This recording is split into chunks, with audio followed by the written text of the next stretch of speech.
the thing that really pushes it to be at the top of my list as being my favorite game of all time is that this is the only video game I've ever had anything like a spiritual experience.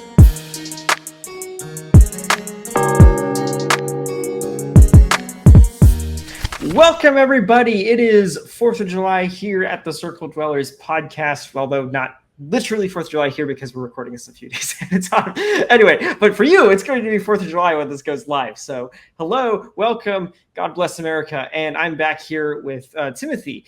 And this is Circle Dwellers podcast where we normally talk about community living and being fully committed to God and his work and his people. But today we're going to go off topic and instead, most by popular vote, actually, because I did manage to pull some people to vote on this. But we are going to talk about indie games, or mostly indie games. I think actually all of these are indie games. Is that right? I think these all count as indie games. Yes, right. Well, anyway, we're going to talk about some number of indie video games that we really, really like. Yeah. It's gonna be fun.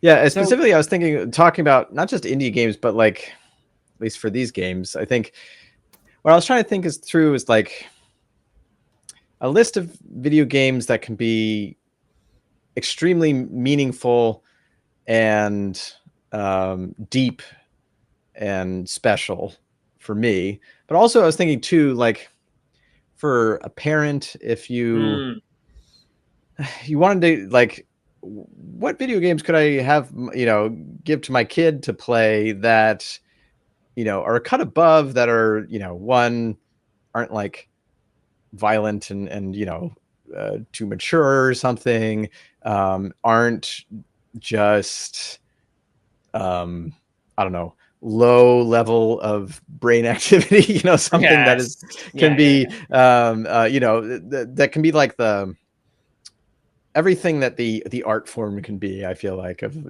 just highly impactful and something that's, can be edifying and, and all that, as well as being just fun, like video games often are. Yeah.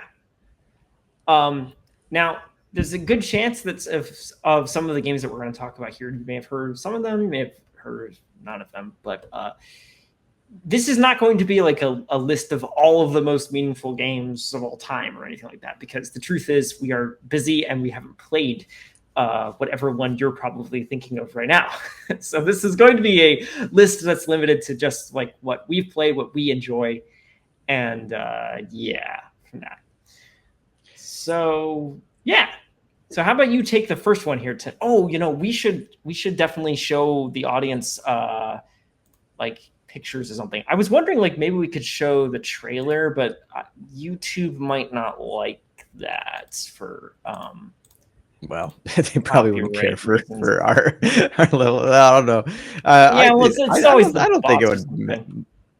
Yeah, you mean like it might automatically copyright it or something? Yeah, because like even if you're like a small channel, like the robots will flag your video if you use copyrighted content somewhere else. So yeah, we should look at that. But people do like react stuff to videos all the time, so I don't know.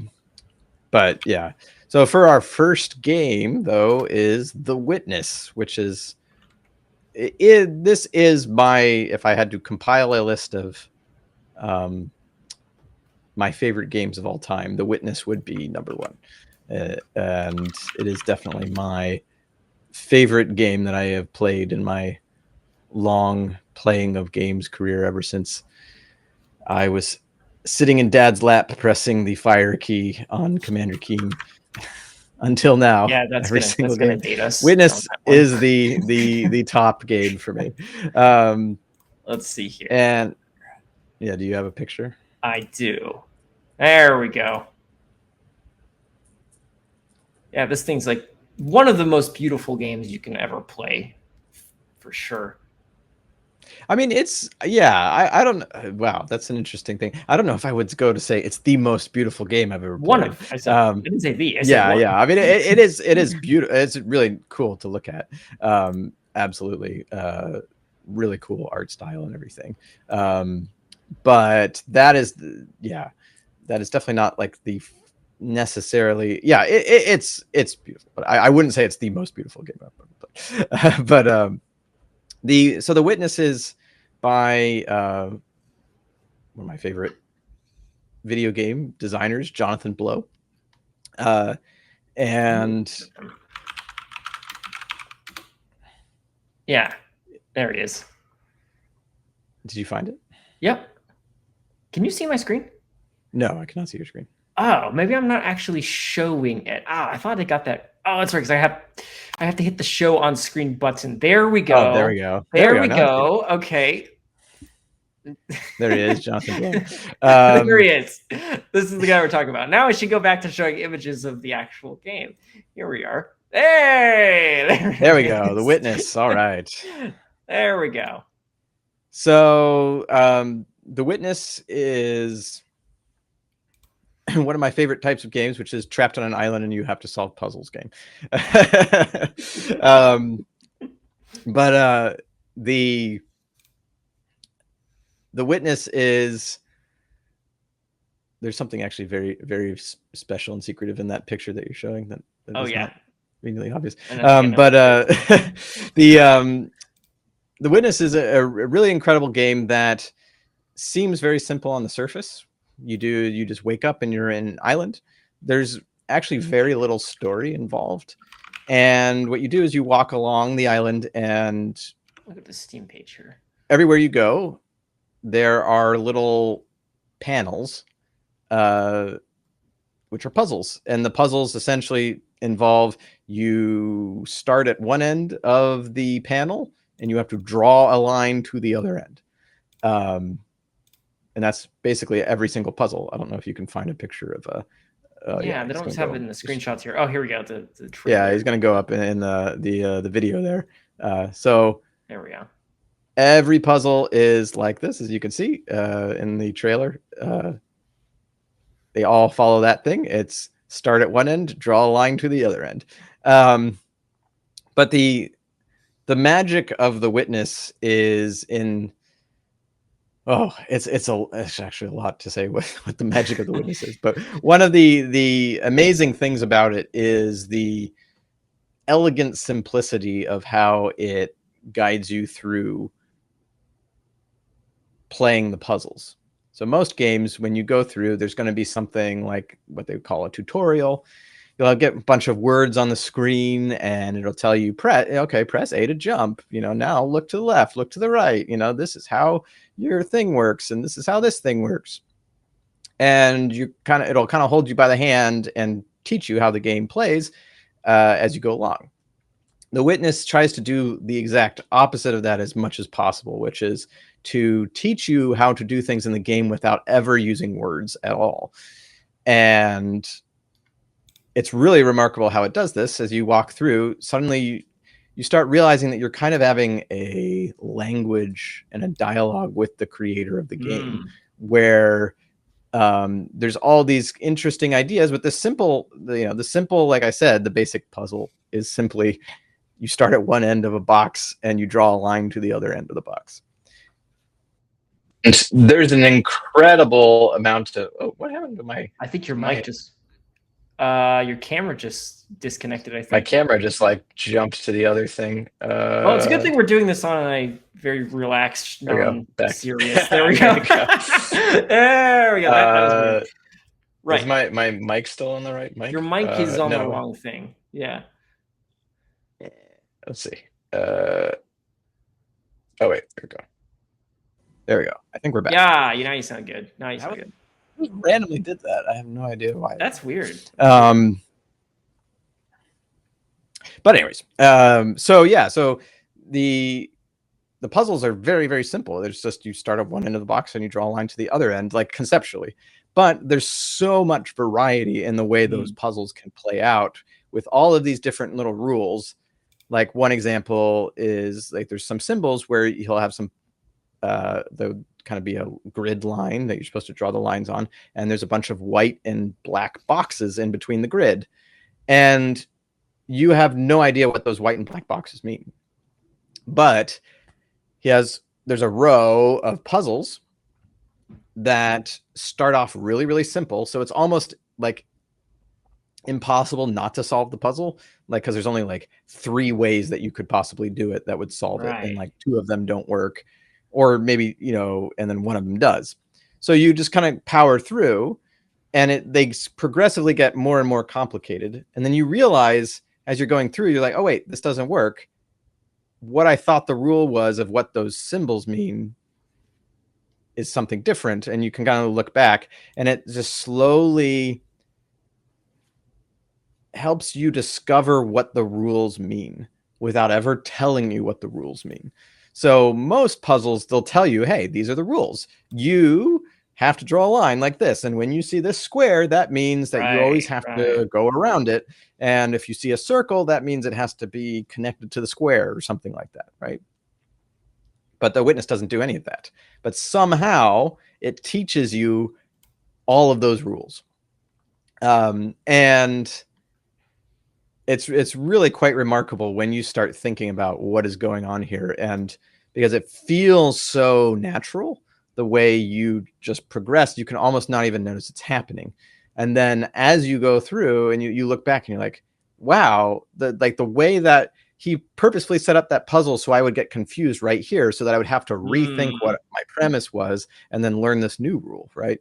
And there's a lot of different video essays about the witness and what's incredible about it, but that is like the core thing that's just is really unique and special.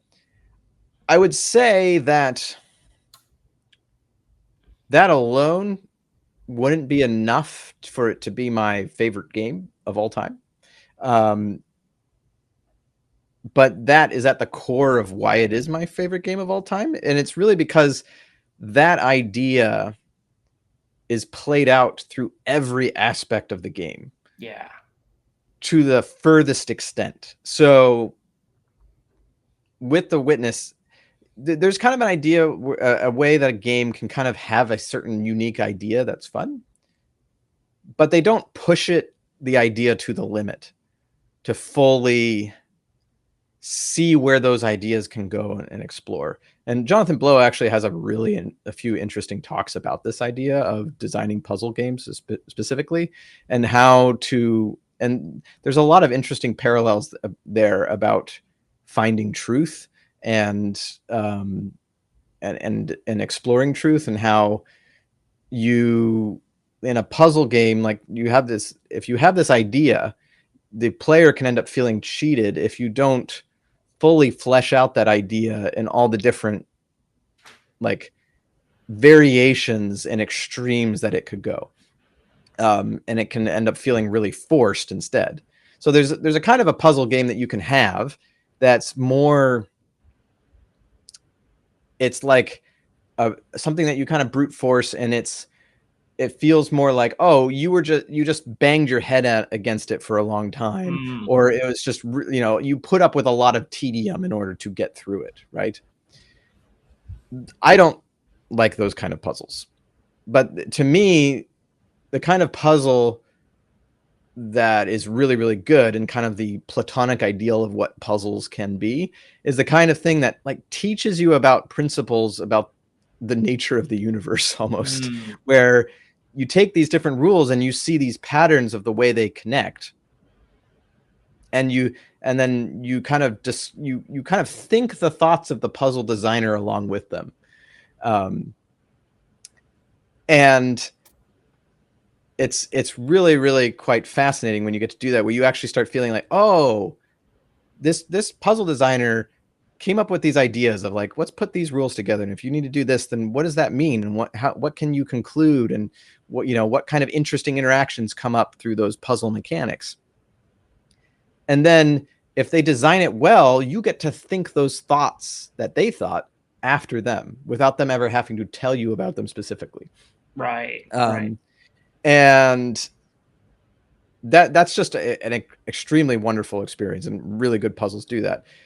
What the witness does is it takes that idea and says, okay, that's what a really good puzzle is. Now let's fully explore that idea as much as possible. And that goes beyond just the puzzles to actually be this sort of like philosophical playground that you end up in. There's all these different statues that symbolize different things. There's different audio logs of like quotes from famous scientists and philosophers and all sorts of different themes. And as you go through the game, all of these ideas start to kind of wash over you. And the game itself really is like sort of, it's about discovering truth, the nature of truth, and the nature of epiphany.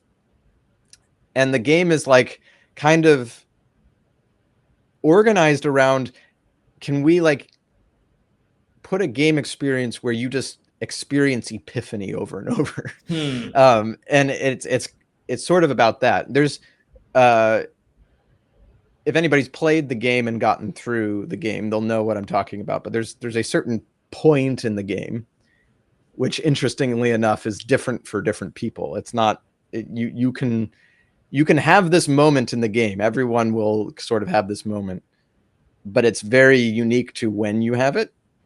And you kind of were perceiving the entire game a certain way. And then once you have this moment of discovery, it's just kind of like a brain explosion moment where you're like, oh my gosh, I can't believe I didn't see that there's this whole other level to everything that I didn't understand.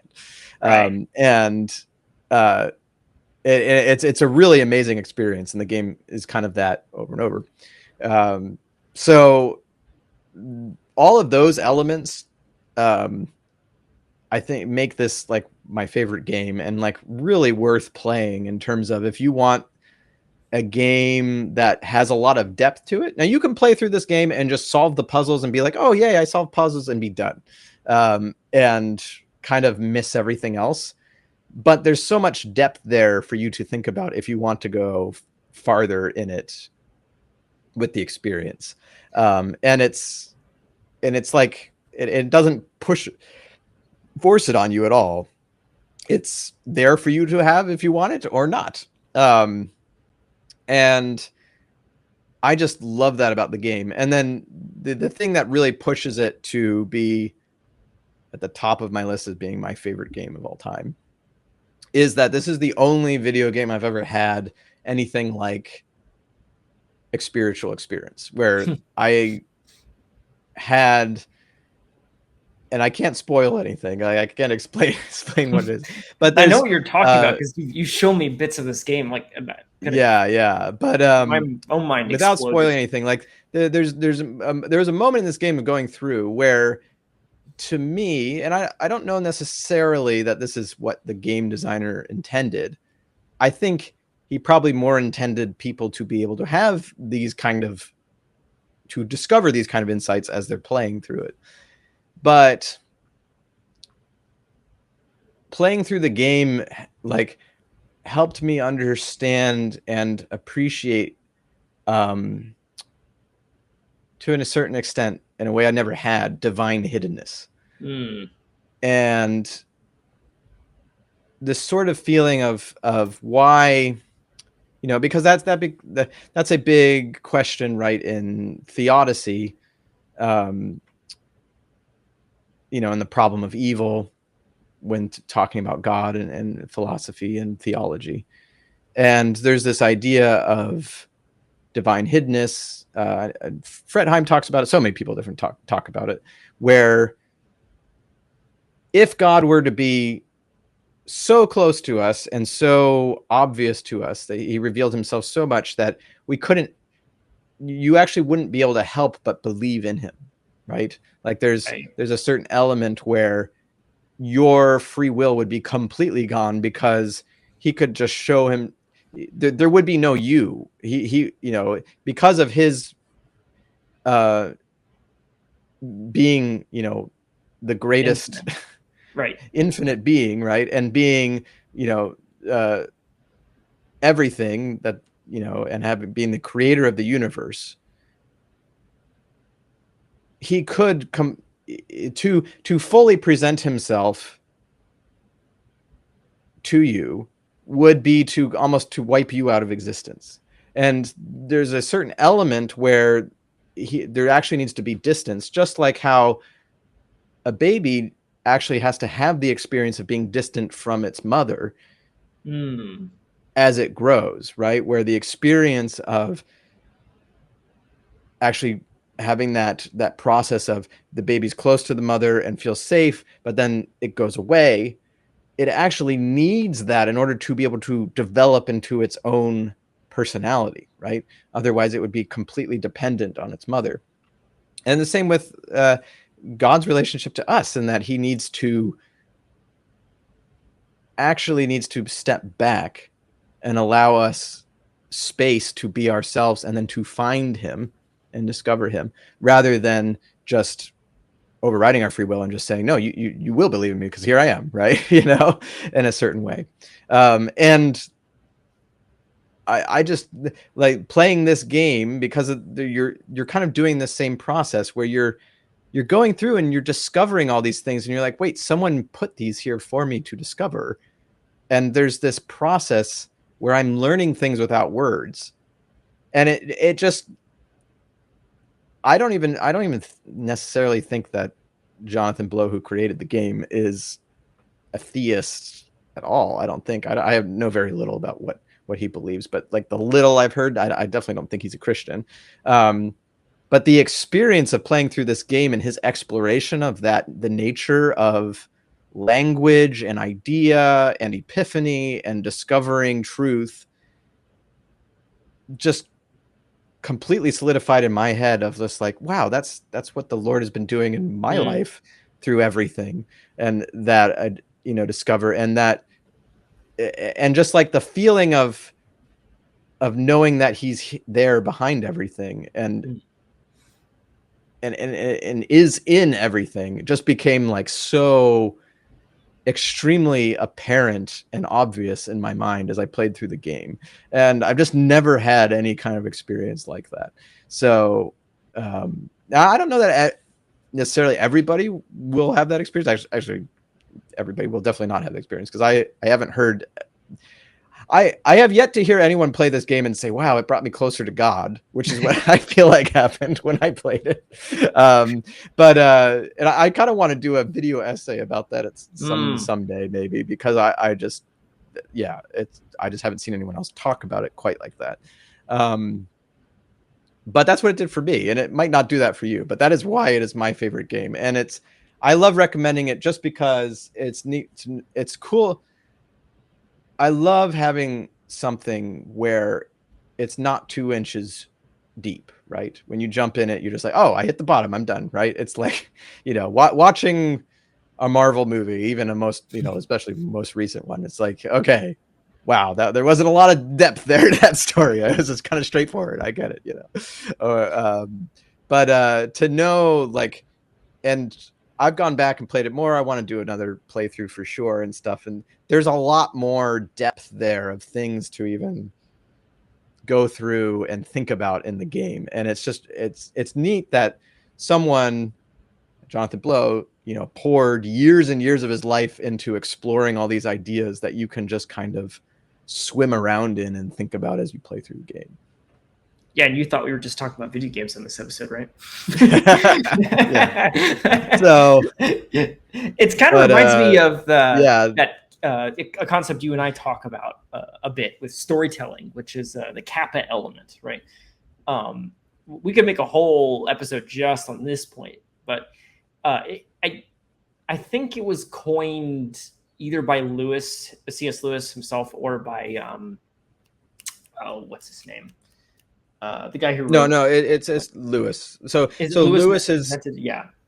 Lewis's talk that he gave was originally called the kappa element, which then, oh goodness, I should know this off the top of my head, but I think what is the actual essay now called? Because he gave a lecture at Oxford. I think it was called the kappa element, and then he developed that into, I don't know, it's not On Stories, is it? Maybe it is. I don't know. Yeah, but that where he even turned the kappa element into a hidden part of his own lecture on it. But yeah, that's where that comes from. Is from C.S. Lewis. Okay, yeah, but it reminds me of that concept of the hiddenness, right? Which is this a meaning that's running underneath the thing that you're reading or watching. And as some people in the audience may know, there is a very strong theory that C.S. Lewis based each of the Narnia books off of one of the 7 medieval planets. And so kind of illustrating that same point, like Narnia has this unifying theme and meaning behind it, but it takes you to uncover it and discover it. And that's the Kappa element, we might say. So yeah, playing through The Witness is basically like the Kappa element, but as a video game. It's and it's kind of like, it's like there's the idea, right, where how someone tells a joke about something and it's not really funny to you, and it's like, oh, you had to have been there, right? Or the idea, right, that I can tell you all this about you, but until you do it and experience yourself, you can't really understand what I'm talking about, right? And the nature of that's what stories are so good at doing, is there's some element where you can study theology and read theology and watch as many YouTubes on theology as possible, but without actually trying to put the Christian life into practice, it's just, there's a certain level of what all that means that you can never grasp at all. You have to live it in order to understand it as well. It's a different kind of knowing. And that's what Lewis has his looking along metaphor of looking along the light versus looking at the light. Meditation in a tool shed, I think is the so in that essay where he talks about this experience of going into a tool shed where he sees a shaft of light from a hole in the roof of the tool shed, and he can see that light, and it's a certain, it becomes its own thing that he's looking at, right? This beam of light in the shed. But when he steps into that light and looks along the light, he looks out the hole of the shed and sees, the sky and the trees and leaves through the hole. And he kind of uses that as like describing 2 different types of knowing. One is sort of like, intellectual knowing versus experiential knowing, right? And that's like, this is like, this game is that. It's like, the difference of, Jonathan Blow could have told you, oh, if you make a game where you draw a line through it, and then you put these 2 squares together, what's interesting is you can basically always find the correct path if you, follow this rule around it, right? That would not, but you wouldn't have this. If he did that, he would have actually not only not told you the thing, he would have robbed you of learning about the thing. Whereas by not telling you the rules and giving you the chance to experience what he experienced by playing around with those rules, you're able to know something that you couldn't have known otherwise, and that I think that dynamic is just remarkable, and just so cool how he's captured all those ideas into a video game. And there's just, like I'm saying, like I can talk about this all day of just, there's so much to meditate on and ponder in this game that's relatively cheap. It's on $10, 75% it's off literally right on sale. Right now. Offer ends July 10th, people. So you get better run to Steam, go pick this up because it's a great game. But anyways, speaking of which, we should move on to number 2 on this list, which is probably your second favorite game, because as it so happens, it's also by Jonathan Blow and basically succeeds in almost every single way that we just said as well. And that would be Braid. I'm going to pull up Anniversary Edition. Here we are. Yes. Yeah, and I do own which this. I haven't played I need to play the Anniversary Edition. I haven't. Yeah, I mean, I got started on it on the phone because if you own Netflix, by the way, Oh, this is not going to look good because it's like showing on my ultra wide now. I got to rethink this. Let's see if we can pull up the tab over here. Here we go. This will look better to the viewers. There we go. Yes. Anyway, we'll pull it up. Yeah. So if you have Netflix, you can actually play this for free because it's part of Netflix game thing. It's so weird thinking of Netflix having video games. I know but somehow they did it, and I don't think it's been terribly successful, but it's definitely a thing. But anyway, this is Jonathan Blow's first game, and it was started because he wanted to create an art game. There's a whole podcast, by the way, you can listen to where he talks to his good friend Casey Muratori about what led to creating this game. And as you can see here, the whole game is built around the idea of being able to reverse time and rewind if you make a mistake and so forth. I haven't even gotten to the new levels on this game yet. So yeah, I really need to play this. The Braid was like it's the first game. I mean, one can argue like Braid is definitely one. Oh, hey, I can hear music now. What'd you do? That's cool. Braid Anniversary Edition finally has a release date. It's the classic puzzle adventure where you manipulate time, hand repainted for modern, high resolutions. Many areas have been re-envisioned to make them more unique, and it's even more like a living painting with brushstrokes animating the world. There are more than 9 pixels for each pixel in the original game. Oh, okay. There are new animations, improved sound and music, a whole new world of puzzles to solve, and over 15 hours of commentary and interviews about game design, programming, and visual art. You can pause it. We plan to make... Yeah. Or at least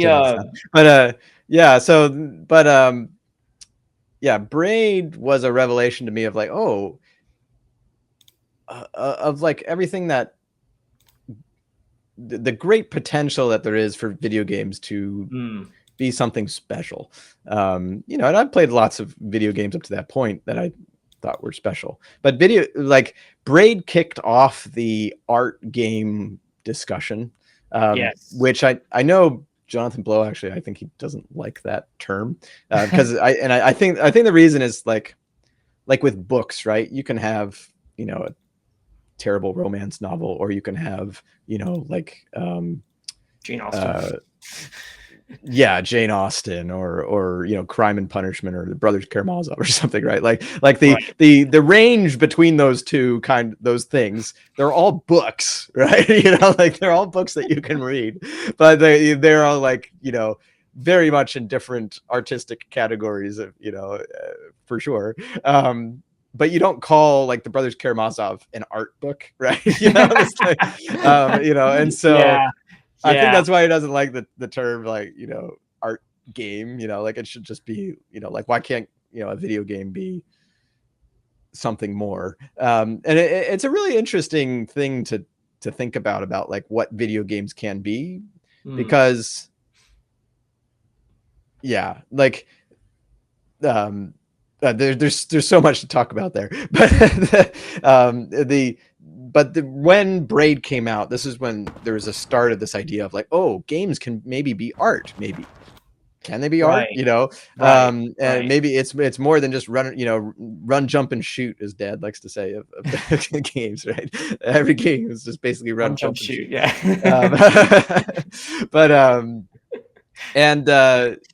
And this put Jonathan Blow on the map for sure. I don't think this is his first game he made necessarily, but it's his first success for sure. He'd been making games and prototypes for quite a while before this. But with this one, it was so unique at the time. There's a few other games that kind of came out around this time too, that kind of solidified this indie game, which is, if you don't know a lot about video games, there's different categories of games. Make it the most detailed comments. One of the ones that they often will put them into is indie games and AAA games. So indie games are basically, you have 1, 2, or a very small number of people making a game together. and with a much smaller budget than is usual. And then you have on the other end of the spectrum AAA games, which are a big studio. There's going to be 50, 100, 150, even upwards of that people working on the game. It costs millions and millions of dollars, and it's just this massive undertaking. I mean, and a lot of those games are like, it's more than even making a big budget Hollywood movie, in terms of the amount of effort and money being spent in some of these things as well. The budget's been, it's truly insane in some cases. Yeah. And like the technical feats and all the things that they're pulling off are incredible. So the indie scene became a thing around this time when Braid launched. And it's always there, but like just in the culture, video game culture of understanding, like, ooh, indie games are a thing, and they can be. And usually, what they would do to distinguish themselves is like if you have like a game like Call of Duty or something, big, flashy, and just shooting people all the time. Right. The indie games separated themselves from the pack by saying, well, we're going to do something more meaningful and special and maybe more artistic, where you wouldn't have a big budget game do that because that's too risky and weird, and nobody's done that before, and we don't know if that makes money or not. We need to do something that we know makes money because we're spending a lot of money to do it, and if we lose all that money, that's bad. So that kind of got kicked off in this whole era, and Braid was that. And like one of the things that was really special about it too is it felt unique because it's like it looks like Mario. It's this side scroller. You hop on little things that look like Goombas, sort of, and all that. So it had this sort of language of a game that you would expect, but it just changed up all the rules, and that it looks, he's like a little Irish lad, and the art style is different, and it's more chill feeling. First time. And on top of that, you can rewind time. And so anytime you make a mistake, you can just rewind back to where before you made a mistake. And that was really cool. And what Jonathan Blow, I think, is brilliant at doing is tying the game mechanics into the meaning of the story over the top. Yeah. And letting the game play and the game mechanics actually drive the underlying meaning of the story. So what in a lot of games, like say, you have a Final Fantasy or a Legend of Zelda or something, right? They'll have a story that is really, really fun to play through. And the stories can be very, very meaningful. But they're kind of like, they're like the separate layer on top of the actual game you play, right? So the real game is like you go around and whack little monsters with your sword, right? And like that's the game, right? And you get different tools, and then you get to shoot things with arrows, and now you have to use the arrows to shoot things, and you get a special ability, and now you have to use that special ability to beat the bad guys and stuff, right? And then on top of that, you have a story, and the story really might not connect with like what you're doing, and it's sometimes even comically so, right? Like there's this big grand story. They have a term for that, No, I don't know if I know that. Yeah, it's called ludonarrative dissonance. I've never heard that. That's in fact, it's like whenever you start like going into like the YouTube video essay universe, people talk about that a lot. They use it kind of ironically sometimes. Like, here we go, ludonarrative dissonance. It's anyway, one of those internet jokes.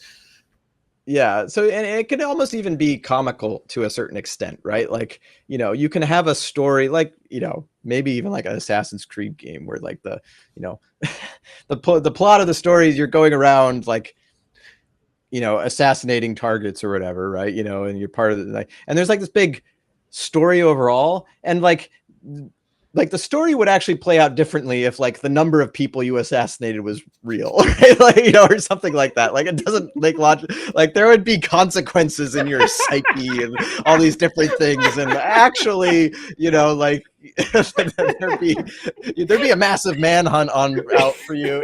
These different things like that can kind of happen. And it's like, it's completely disconnected from what's actually happening in the game, because like, oh, it just feels fun. We just, you gotta take out this number of bad guys. But like in reality, that would make the story play very differently if you did that than this, right? Than what it is. But there can be those kind of disconnects.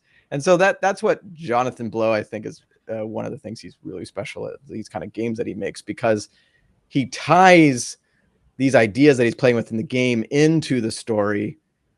I don't even know if that really does it justice to say what's going on. It's almost more like the story comes out of what he's doing in the game, or the different ideas. He started with the gameplay first before he came up with the story for Braid. I think so. That's probably true. Yeah, from what I understand. Right. Yeah, I got like halfway through the podcast, the Braid anniversary. Yeah, definitely. I think that's right. But it's not like because it could sound like you're saying like, oh, I made an interesting game, and then I made an interesting story, and then I figured out a way to make those be together. It's more than that, right? It's almost like a lot of people do is they like, I made an interesting story, and then I have a bunch of mechanics, and then I don't think about those at all together. Or I made an interesting story, and then I kind of made up mechanics that kind of play into that because I think it needs to connect or something, right? And his is kind of the opposite way, where it's like I'm exploring things in the kind of gameplay that I made, and then like there's actually, and I ended up thinking these really deep philosophical thoughts about it, and then I kind of put those in there too for you to be able to think about those too. And that's kind of where it comes. So like there's a whole story with Tim. His name actually happens to be Tim in Braid. And like the idea that you're rewinding time, it explores the idea of like actions and consequences and in relationships and all these different things, and it's very deep and interesting. But that before The Witness, I would have said Braid is my favorite game of all time. I don't know that Braid would necessarily come number 2, but I know Witness is definitely at the top now. But this is really worth playing for sure. Yeah. And in case you're getting intimidated by all of our philosophical discussion, like these are just fun to play. Like, again, you can engage with them at a much more superficial level. I've certainly enjoyed them, but we recommend them because they just mountains of meaning on top that you can uncover. Yeah, and I think that's of the art. With all of these too. Like, I think what's great about them is that they're so accessible. You can just have fun and play them. But there's, like I said, there's that depth there and richness to explore if you're interested in it. They're not like, I guess to some extent, because they're puzzle games, it can be a little bit more like there's some games that are much easier for people to pick up. Whereas I think puzzle games, like you've got to kind of be interested in solving puzzles a little bit, you know. There's no, like, you can't turn the difficulty down, you know, or you can do a walkthrough or something that completely ruins the experience. You know, so. Which, on that note, I think we should move on to our number 3 on this list here, which is not a puzzle game, although admittedly the others are. You're going to see a pattern here, but this one is not a puzzle game, and this is probably on my particular favorite. And I think I'd like to play the full trailer for this because you're not going to understand quite what that experience is unless you kind of see the trailer. I think that would give you a good understanding of what it is. And that is Hyperlight Drifter, which both you and I actually played through together. Yeah, that was so fun playing that. That was really fun. So this is a good co-op game as well. But I want to play just the trailer for you, just because this gets a pretty good idea of like the atmosphere of the game. And then I'll go off on my little rant about why I think it's just amazing. Oh, can we work that? There we go.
So hopefully that was an interesting experience to everyone who was just listening.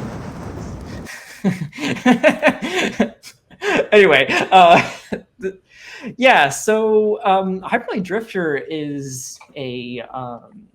It kind of came out during that same indie era that we were talking about a little bit later, and it was created by this guy named Alex Preston. I think he's just like out of his basement or something like that. It was his very first game. And what everyone will tell you about the game is that besides of it just being a tremendously cool action game with just really tight controls and so forth, the really thing that's so special about it is the kind of central metaphor at the heart of the story, and that is that Alex Preston, the creator, he suffers from a terrible medical condition called congenital heart failure. I believe that's how you pronounce it. Basically, as far as I understand it, he needs a pacemaker to keep his heart going. In other words, and I think there's some aspects of chronic illness, unfortunately, in there. So this story is a sort of a metaphor for him dealing with that chronic illness, but also a metaphor for how to deal with a terminal illness as well. Each region in the game is kind of an exploration of one idea with that journey, which is fight, flight, or freeze. So one area is like a kind of metaphorical representation of the fight response to your incoming death. Another is the flight response and so forth. You see, like in one of the pictures here, we got birds and such. That's the area that the metaphor is for flight. And there's another one, is freeze, and that's full of all these crystals and so forth. Very interesting stuff. And then like the final region, which is where the story really starts to kind of reveal itself, is a metaphor for technology, and like, can we use technology to live forever? And it's a kind of exploration of whether that would even be a good idea or not. So I find so interesting about it, and I think this is probably what puts it for me into like that kind of very deeply meaningful category, besides all this undercurrent of story that's underneath it. The entire story is told without a single line of text, much like The Witness and other games we're talking about. The entire thing is told just through music, through atmospheric, design. And when you talk to other characters, they just have these little speech bubbles above their head with pictures in them. And so, but there's no text, none whatsoever in the entire game. So not only is the art style kind of has this sort of pixelated impressionism to it, the story itself is somewhat impressionistic because you can't exactly know all of the details. You really have to kind of get in there and look at it and think about it and meditate on it for a long time in order to understand what exactly is going on. Now, the vast majority of us, including myself, cheat and just go to the Wikipedia where other people have looked at all this stuff and figured it out, all the intricate lore details. But nonetheless, the story has this way of like, how would I say it? Like, it kind of washes over you. It's like you're looking at a painting more than you are, reading something, because again, there's no text in there. So, but I am going on and on about the art aspect of this, but the game itself is just really, really fun. Where you play like this little samurai blue cat guy zipping around and killing monsters and such.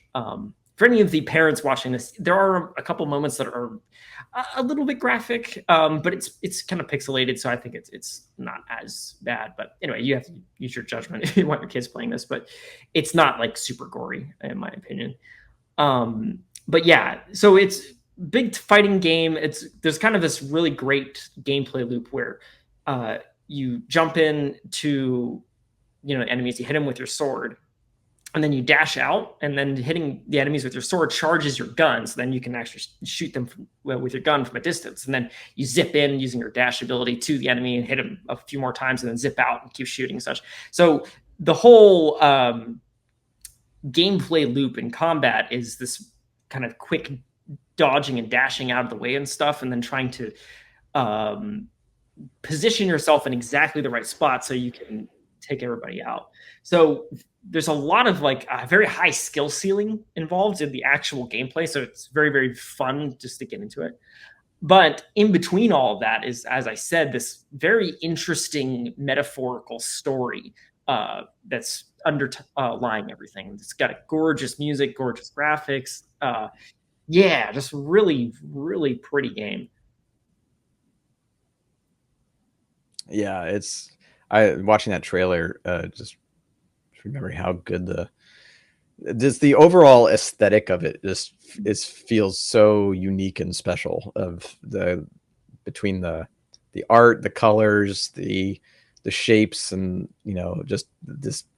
It's always remarkable to me how these pixelated kind of styles can be so meaningful and impactful. I always wanted to ask like someone younger who's grown up with really high graphics video games,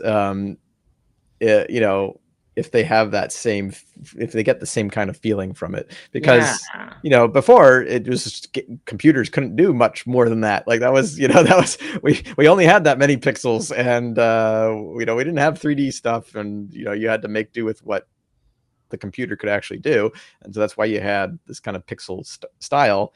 And then as things got better and we have 3D, and you have millions of pixels and millions of colors, and cloth simulations and all sorts of crazy things that you can do now. I was like, if it's not 3D, it's not good. Yeah, and you'd think like, oh well, that just supersedes this. But this art style has, even today, like this isn't that old a game, you can make something that this just wouldn't feel like the same game if it was just this high budget 3D high graphics thing. Like it just has its own aesthetic that's just incredible, with all the music and animations, and it's a really special experience for sure. Yeah, one of the other interesting things I've loved about this game too is that, again, the central metaphor, as I said, is like dealing with a terminal illness. One character in there is essentially a jackal who kind of follows you around, and he actually has symbolism as the sort of death figure, the kind of dog of death figure, which, as you know, I quite like that imagery, and I've used it in some books I'm writing. But so when I found out that his sort of nickname in the community is Anubis, the god of death, that's when it like really clicked for me. I realized, oh, this is a metaphor, and so you can't just look at it like at the lore, so to speak. So there's a really great YouTube essay you could look at if you're interested in covering this, if you've played this already. Where it's called "The Beautiful Metaphor of Hyperlight Drifter." Highly recommend it. The guy who did that did a great job, and he explains in great detail how each of the elements fit together, goes into that. And to me, I think that's really what's so interesting about the game. There is like this big, traditional fantasy sci-fi world building aspect to it, but to me that's secondary, and I don't even think it's that important, because what's really interesting is that central metaphor that the story crafts. So yeah, if you want something that's really tough as nails while also being a really interesting, deep story to meditate over, I think Drifter's really could do a lot worse with that. All right. Yeah, definitely. So now this. Oh man, we're going long here. We are going long. We're having fun here, so I hope you don't mind us going long. Yeah. But this one you probably have heard of if you follow video games, because this was like when it hit the charts, everybody just completely lost their minds on this. And I've only gotten a ways out of this, but you finished it as far as I know, and that's you've got to finish Outer Wilds. Incredible. Oh my goodness, Outer Wilds is like one of the greatest games ever made.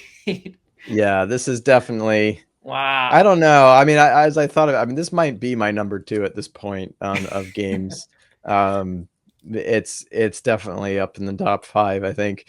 Like, how do you even talk about this game? Like, because you say literally anything and you spoil it.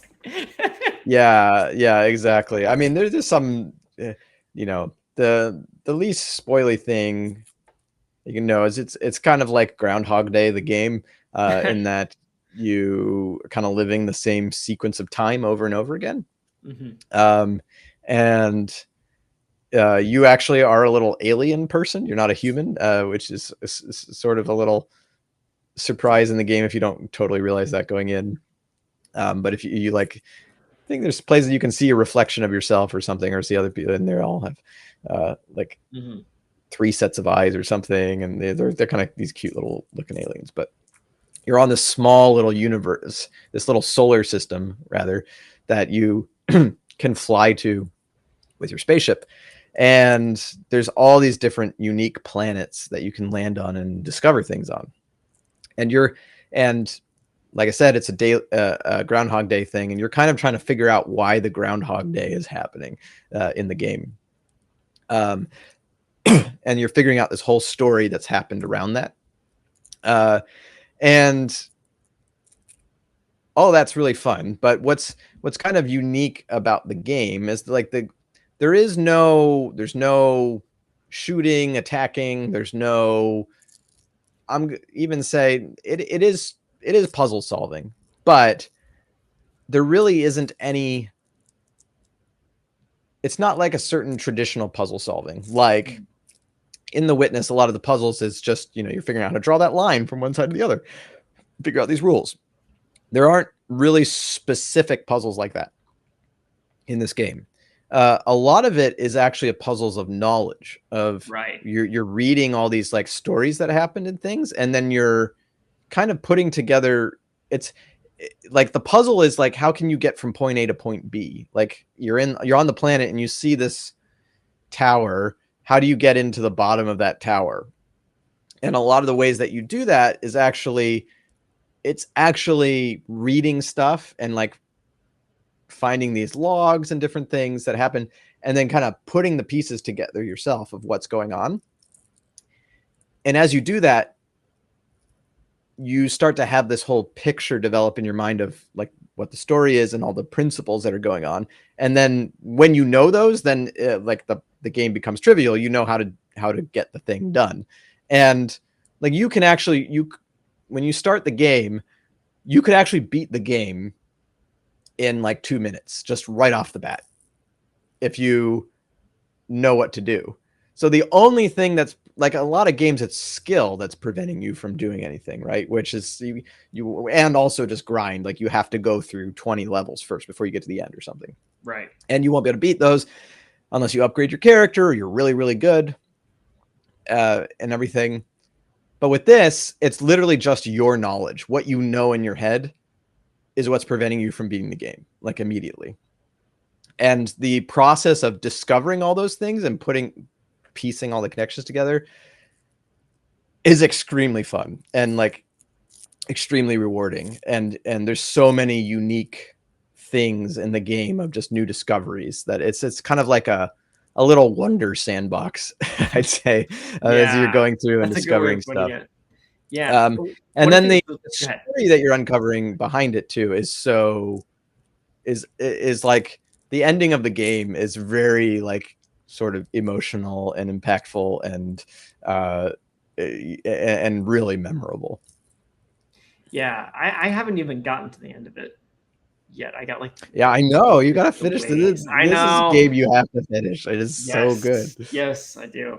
Well, one really cool thing about Outer Wilds, they play with a lot of like really cool sci-fi concepts. I don't want to say too much because there's a lot there to talk about, but like the different planets you can visit in the solar system are all changing in some way. So there is a time element. So part of the issues with the game is not only you have to figure out how to get from point A to point B, the solution to that is partially based on what time you are at that planet in the repeating cycle, right? Because the state of the world literally changes as you're on there. So you're not just racing against the clock to get a certain thing done within a certain time before the window closes, but you have to figure out like when do I have to be there? It's really like for example, stuff. there's two planets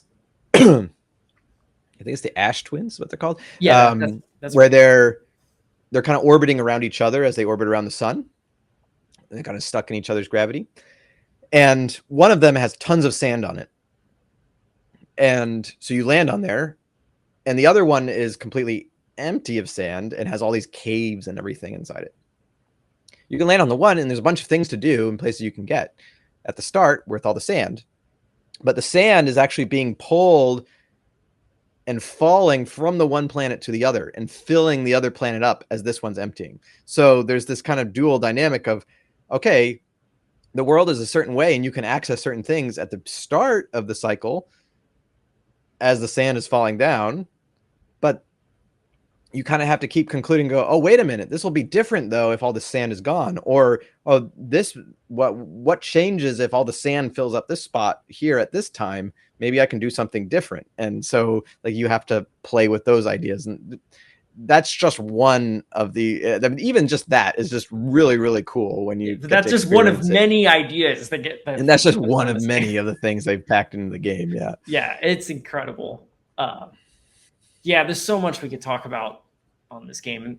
Like you can literally find hundreds of essays out there talking about this because it's just nonstop brilliance on this game. There's a lot of cool themes of friendship, meaning, end of the universe, and all sorts of other things in here. So yeah, it's really, really good. Yeah, it's super well written as well. Yeah, and I think it's cool that we're talking about this game too, because this game is sort of, I'm going to say, is sort of standing on the shoulders of another giant, and you know which one I'm talking about here. And again, this is probably going to date us as millennials very much, but the game that Outer Wilds and many other games like it are more or less based on is the one and only Myst. So we wanted to sort of end this video talking about that game as well. This is, of course, the modern remake of Myst. This is not the actual Myst correct. The actual Myst was, the graphics do not look as good as this, but they were quite impressive for their time. They were. It was for a while. The Myst was the highest selling game of all time for quite a while. Is that really? Yeah. So early 90s, I think, is the original release date for Myst. Yeah, I mean, it came out on the Macintosh. It was the original Macintosh. Myst is what defined an era of wow, video games can be something amazing. This is really early days of what video games could be. And the original, you're on an island, you walk around and you solve puzzles and you kind of deduce a story. This is kind of the grandfather of all of those kind of games. And what was amazing about the original Myst is they rendered everything out ahead of time. So they made a big 3D environment, and then they would take pictures of it essentially. And then they had to stitch all those together, and then you could click through the pictures to each one, each spot, and then interact with things on the screen. This is one of my favorite games. I love the story around it with Atris and his sons and Dunny, and book writing, where they make these worlds by writing in books, and then you can they link to them. That's right. Yeah. There's some really interesting themes there, because traditionally, they think they're linking to them, but there's one kind of person in the second game in Riven. There's a character who believes that he's actually creating them, and that he's more like a god and everything, and explores, kind of his the pride and power and all these different things. But Myst started this whole train, and the stories are incredible. Now, I will say with Myst, you should definitely play this new version. Is really, really good. And there's a really good story there. But it is a little bit weaker in terms of story. I'd say the sequel, Riven, is everything that Myst was and more. It's the full creativity of the creators for sure. And they just released a remake of Riven, which did they just do? Oh, they did. Yeah. Oh, which you're I right. really want to play. They did. Look at that. Good. Yeah, that was last year. Um, wow. Cool. Yeah, but awesome. But both of those, you kind of want. I mean, if you want to go in order, like you kind of want to play Myst first, because like Riven starts exactly where Myst ends. But they're all Mac compatible, by incredible the way, games. If you have a Mac. Yeah. Now I'll say like they definitely are a bit more of like puzzles and then story on top kind of games. More so, but they're also like they started the whole thing, right? Like but games like The Witness are sort of paying homage to these kind of games and also like taking that idea even further as well. We had to mention that because it just didn't feel right without mentioning. Yeah, and I have such a soft spot in my heart for all the Myst games. They're just so incredible. Now there's quite a few other Myst games. So some of them are a little bit more hit or miss after this, but they're fun. These two, the Myst and Riven, are the remake version, so those are really, really good. Another one is Abduction, the same studio. It's not in the same universe though, right? As far as I know. Well, technically it is, because when you end up there, they imply that people from Dunny have been transported to the world of Abduction, and because one of the greetings they give you is a Dunny greeting, Ashura and stuff. So technically it is in the, but it's not actually story wise connected to Myst at all. Did you ever finish it? Oh yeah, Yeah, I only seen like little bits of it. Oh, it's great. Yeah. It's a real fun experience as well. Yeah, the other cool thing about Cyan is they have a big emphasis on doing like VR stuff, because their whole thing is these big immersive worlds that you can get in. So a lot of these games are compatible with VR, or like Abduction, for example. And I think the Myst and remake is. Oh yeah, and then so is Firmament. That's another one they did. I don't know anything about Firmament. Yeah, it didn't get great reviews. I'll probably play it at some point. It sounded like it was maybe, I don't know. It just I wasn't hearing as many people saying it was incredible or anything. It sounded like it was recent reviews mostly negative. yeah. So a lot of it didn't get tons of good reviews, but that was their first but attempt. I think it's probably still probably a fun, decent puzzle game, it sounds like, but I'll have to play it at some point. Yeah.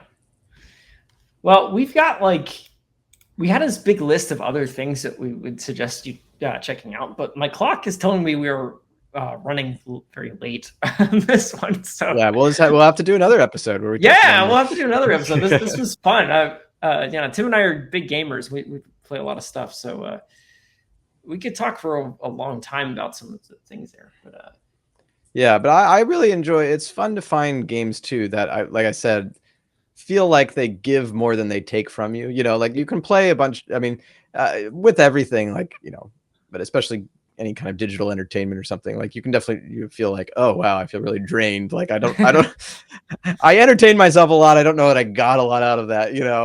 right. But there's actually quite a few video games where I feel like you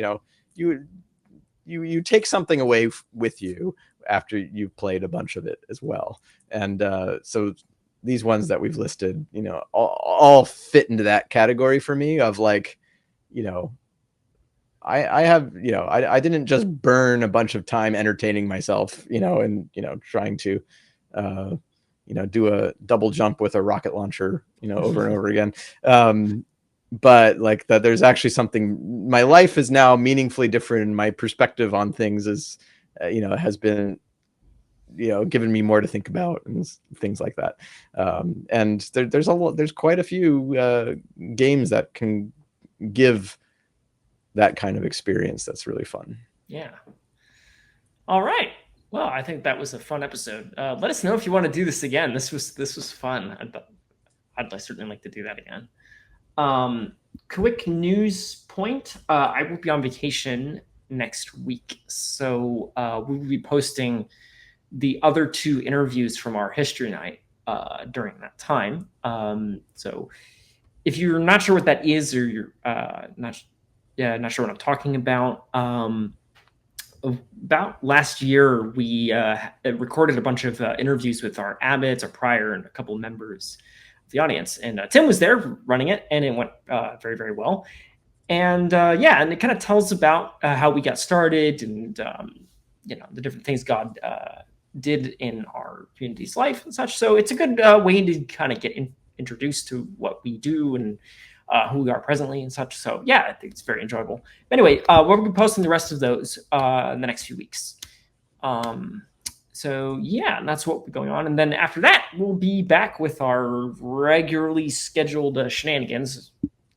We don't get up to too many ridiculous things here.